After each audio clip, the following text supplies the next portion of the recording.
ಏ ಅವ್ರು ಯಾರ ಪೊಲೀಸ್ ಅವ್ರು ಕಳಿಸ್ರಿ ಅವ್ರನ್ನ ಆಚೆಗೆ.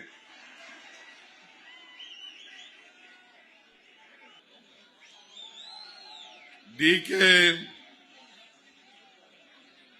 ಸುರೇಶ್ ಅವರು ನಿಮ್ಮೆಲ್ಲರ ಜನಪ್ರಿಯ ಲೋಕಸಭಾ ಸದಸ್ಯರು ಹಾಗೂ ಕಾಂಗ್ರೆಸ್ ಪಕ್ಷದ ಹೆಮ್ಮೆಯ ಅಭ್ಯರ್ಥಿ.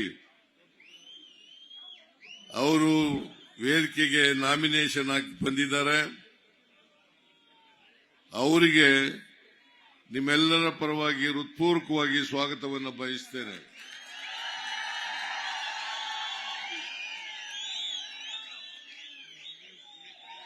ಲಿಂಗಪ್ಪ ಕೂತ್ಕೋ ಇಲ್ಲೇ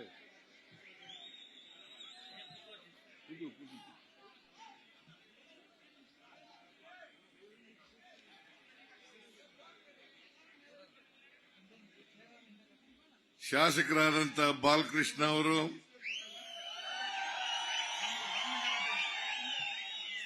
ರವಿಯವರು, ಈ ಜಿಲ್ಲೆಯ ಉಸ್ತುವಾರಿ ಸಚಿವರಾದಂಥ ರಾಮಲಿಂಗಾರೆಡ್ಡಿ ಅವರು, ಎಲ್ಲವರು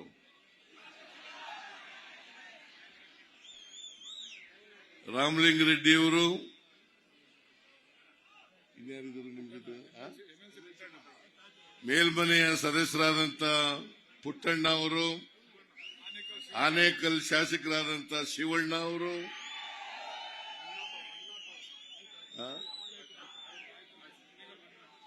ಅವರೆಲ್ಲರೂ ಕೂಡ ಸುರೇಶ್ ಅವ್ರ ಜೊತೆಯಲ್ಲಿ ನಾಮಪತ್ರ ಸಲ್ಲಿಸಿ ವೇದಿಕೆಗೆ ನಿಮ್ಮ ಆಶೀರ್ವಾದವನ್ನ ಪಡೆಯಲಿಕ್ಕೋಸ್ಕರ ಬಂದಿದ್ದಾರೆ. ಅವರೆಲ್ಲರಿಗೂ ಕೂಡ ನಿಮ್ಮೆಲ್ಲರ ಪರವಾಗಿ ಹಾರ್ದಿಕವಾದಂತಹ ಶುಭಾಶಯ ಸ್ವಾಗತವನ್ನ ಕೋರಲಿಕ್ಕೆ ಬಯಸ್ತಾ ಇದ್ದೇನೆ.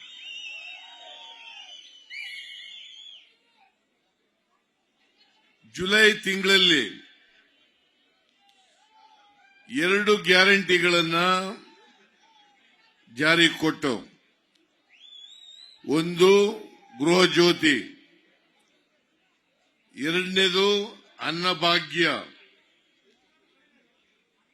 ಗೃಹ ಜ್ಯೋತಿ ಮೂಲಕ 200 ಯೂನಿಟ್ ವರೆಗೆ ಯಾರು ವಿದ್ಯುತ್ ಶಕ್ತಿಯನ್ನು ಬಳಸ್ತಾರೆ ಅವ್ರಿಗೆಲ್ಲರಿಗೂ ಕೂಡ ಯಾರು ಬಿಲ್ ಕೊಡಬೇಕಾಗಿಲ್ಲ.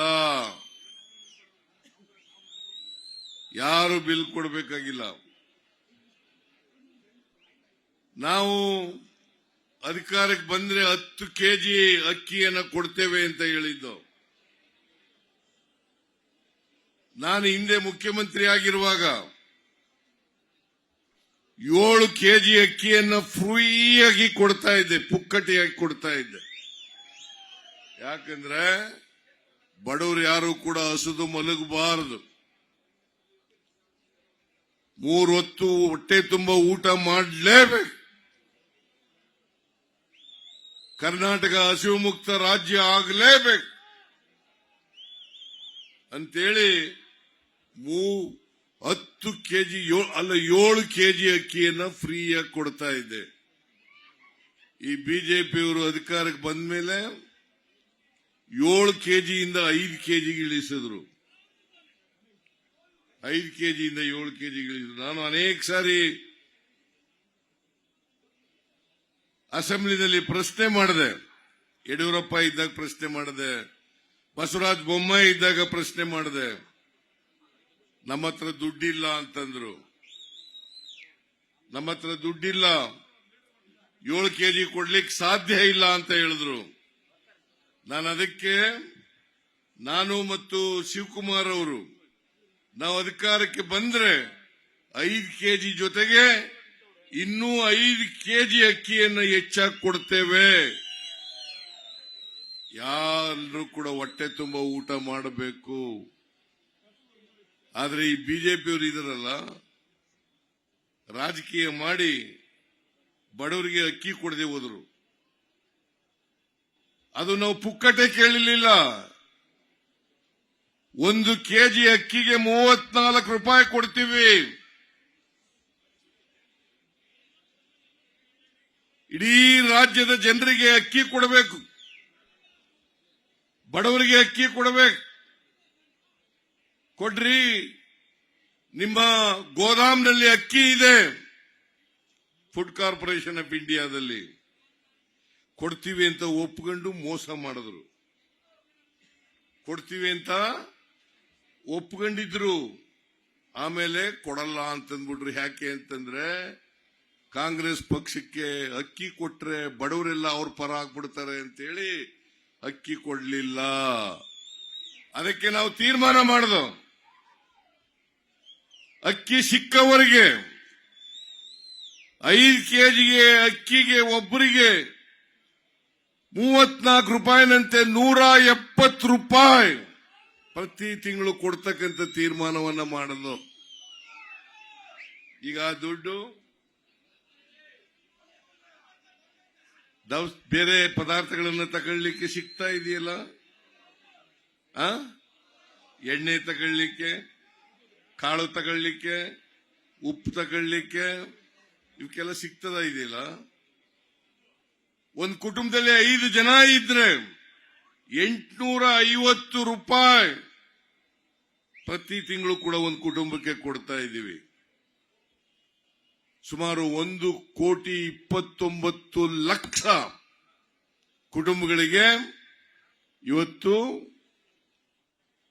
34 ರೂಪಾಯಿ 170 ರೂಪಾಯಿನಂತೆ ಪ್ರತಿಯೊಬ್ಬರಿಗೂ ಕೂಡ ಕೊಡ್ತಾ ಇದ್ದೀವಿ. ಸುಮಾರು 4.5 ಕೋಟಿ ಜನರಿಗೆ 4.5 ಕೋಟಿ ಜನರಿಗೆ ಕರ್ನಾಟಕದಲ್ಲಿ ಬಡವರಿಗೆ ಇವತ್ತು ಅಕ್ಕಿಯನ್ನ ಕೊಡ್ತಾ ಇದ್ದೀವಿ. ಬಿಜೆಪಿಯವರು ಆಗ್ಲೂ ತೆರಿಗೆ ಕೊಡ್ತಿದ್ರಲ್ಲ, ನೀವು ಬಿಜೆಪಿಯವರು ಇದ್ದಾಗ ಯಾಕೆ ಕೊಡ್ಲಿಲ್ಲ? ಯಾಕಮ್ಮ ಕೊಡ್ಲಿಲ್ಲ?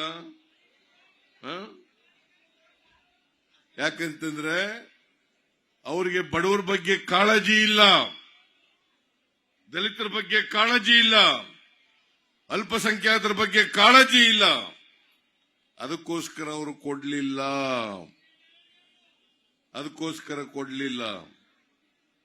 ನಾವು ಇವತ್ತು ಗೃಹ ಜ್ಯೋತಿ ಕಾರ್ಯಕ್ರಮವನ್ನು ಜಾರಿ ಕೊಟ್ಟು, ಅನ್ನಭಾಗ್ಯ ಕಾರ್ಯಕ್ರಮ ಕೊಟ್ಟು, ಶಕ್ತಿ ಯೋಜನೆ ಕಾರ್ಯಕ್ರಮ ಕೊಟ್ಟು, ಗೃಹ ಲಕ್ಷ್ಮಿ ಯೋಜನೆಯನ್ನ ಆಗಸ್ಟ್ ತಿಂಗಳಲ್ಲಿ ಮೈಸೂರಿನಲ್ಲಿ ಅದಕ್ಕೆ ಚಾಲನೆಯನ್ನು ಕೊಟ್ಟು, ಪ್ರತಿ ಮನೆ ಯಜಮಾನಿಗೆ 2,000 ರೂಪಾಯಿ ತಿಂಗಳಿಗೆ 1,17,00,000 ಮಹಿಳೆಯರಿಗೆ, 1,17,00,000 ಕುಟುಂಬಗಳಿಗೆ ಇವತ್ತು ತಿಂಗಳಿಗೆ 2,000 ರೂಪಾಯಿ ಕೊಡ್ತಾ ಇದ್ದೀವಿ. ಇದು ಉಳಿತಾಯ ಆಗ್ತಾ ಇದೆಯಾ? ಇಲ್ಲ. ನಿಮಗೆ ಬೇರೆ ಖರ್ಚುಗಳಿಗೆ ಸಿಗ್ತಾ ಇದೆಯಾ? ಇಲ್ಲ. ದುಡ್ಡು ಉಳಿತಾಯ ಆಗ್ತಾ ಇದೆಯಲ್ಲ. ನಮ್ಮ ಉದ್ದೇಶ ಇವತ್ತು ಬೆಲೆ ಏರಿಕೆ ಆಗಿದೆ.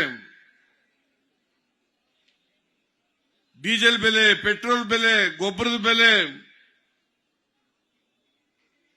ಗ್ಯಾಸ್ ಬೆಲೆ ಎಲ್ಲ ಗಗನಕ್ಕೆ ಇವತ್ತು ಅವರು ಜೀವನ ನಡೆಸದೇ ಕಷ್ಟ ಬಡವರು.